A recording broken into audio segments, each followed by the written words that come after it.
श्रीराम जय राम जय जय राम। नमस्कार। आज दिनांक 26 मार्च। विषय प्रपंचातले विषय सुख हे खरे सुख नाही। मनुष्य जगात कितीही मोठा असला तरी त्याच्या प्रपंचात काहीतरी न्यून असतेच।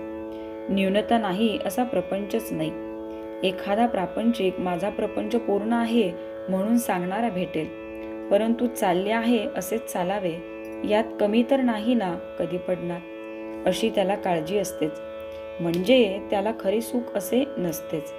एखादा अत्यंत विषयी त्याला कदाचित काळजी नसेल।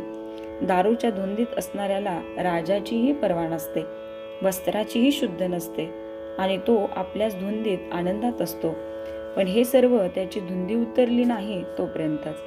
विषयातले सुख परावलंबी विषयांवर अवलंबून असते। विषय हे नश्वर आपल्यापासून कधीतरी जाणार, निदान आपल्याला तरी त्यांच्यापासून एक दिवस जावे लागणार। दुसरी गोष्ट म्हणजे विषयाचे सुख इंद्रियाधीन असते। इंद्रिये विकल झाली म्हणजे सुख कसे मिळणार? उद्या आपण मरणार हे समजले की कोणते विषय आपल्याला सुख देतील? सारांश, विषयात सुख नाही। जे सुख होतेसे वाटते ते आपल्यातच असते आणि ते विषयापासून मिळते अशी आपली फसवणूक मात्र होते। तर मग सुख कशात आहे? पुष्कळ वस्तू पुष्कळ मिळाल्या तर पुष्कळ सुख मिळते हा भ्रम आहे। खरे किंवा पुष्कळ सुख म्हणजे कायमचे सनातन सुख होय। हे सनातन वस्तूपाशीच म्हणजे भगवंतापाशीच असते। आपल्याप्रमाणे पशूंनाही विषय सुख आहे। त्यांच्यात आणि आपल्यात फरक तो कोणता? मी कोण, कशासाठी आलो असा विचार करणे याला सारासार विचार म्हणतात।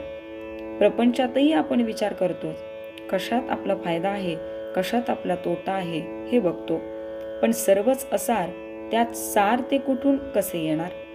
असलेल्या परिस्थितीत आपण समाधान मानत नाही, त्याहून अधिक सुखाच्या स्थितीची इच्छा धरतो।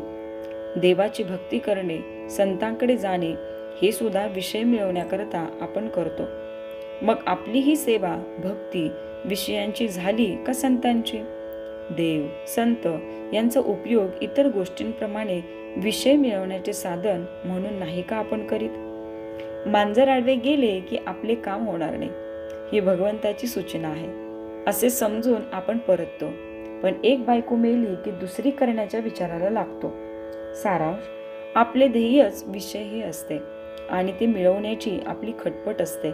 खरोखर जो मनुष्य प्रपंचातला आपला अनुभव जमेस धरत नाही तो कशानेच शहाणा होत नाही। तात्पर्य, प्रपंचात सुखी होणे म्हणजे भगवंताचे होणे होय। श्रीराम जय राम जय जय राम।